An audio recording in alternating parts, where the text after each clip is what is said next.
গরুর মাংস রান্না হয়ে গেছে। কি সুন্দর কালার দেখেন, খুব সুন্দর দারুণ রান্না হয়ে গেছে আমার বৌমা রান্না।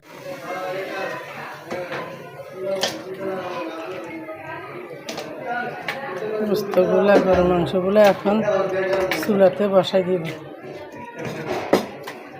মশলা টশলা সব একসাথে দিয়ে দিব।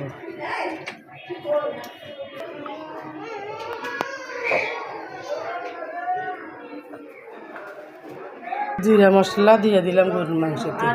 এই জিরা মশলা, হলদের গুঁড়া, গুঁড়ো,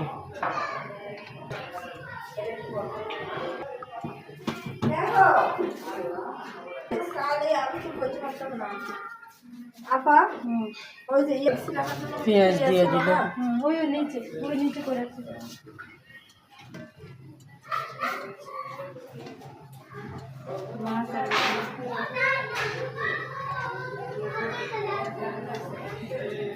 তো সব কিছু দেওয়া হয়ে গেছে। এখন একটু করে পানি দিয়ে হাতে মাখিয়ে দিব।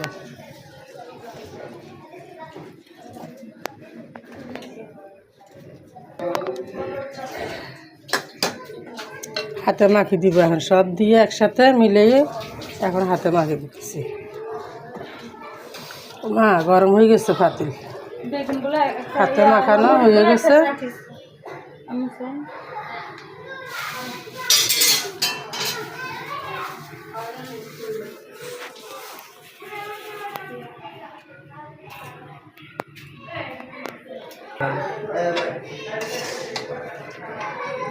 মাংসগুলা বসাইবার সাথে সাথে গরম হয়ে গেছে। মাগো মা আমার হাতে সেকা লাগছে। আপনাদের করে সুন্দর করে ভালো করে ভিডিও দেখানোর জন্য আমার হাত সব পুড়ি ফেললাম। তারপরে আপনারা আমার ভিডিও টেক্কা মারেন, উপরে টেক্কা মারেন না। ভালো করে এই গরুর মাংস দিয়ে নতুন আলু দিয়ে রান্না করবো আজকে আমরা অনেক আনন্দ করতেছি। আমাদের ঘরে আজকে অনেক মেহমান আসছে, খুব আনন্দ। মেহমান আসলে আসলে আনন্দ লাগে। মেহমান হয়েছে যে আল্লাহর নিয়ামত। জমান লাগে তো আর সুন্দর করে দিতে হচ্ছে। আমার এই ঠাকুর মাসে এই গন্ধটা ভালো লাগে না। হ্যাঁ, এই বাড়িতে থেকে তেমন একটা গন্ধ না, এটা ভালো লাগে।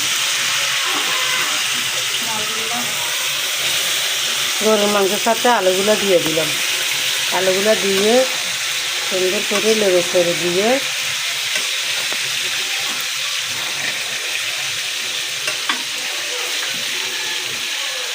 গরুর মাংস রান্না হয়ে গেছে। কি সুন্দর কালার দেখেন, খুব সুন্দর দারুণ রান্না হয়ে গেছে। আমার বৌমা রান্না করছে গরুর মাংস। কালারটা সেই সুন্দর হয়েছে, সেই মজাদার হবে।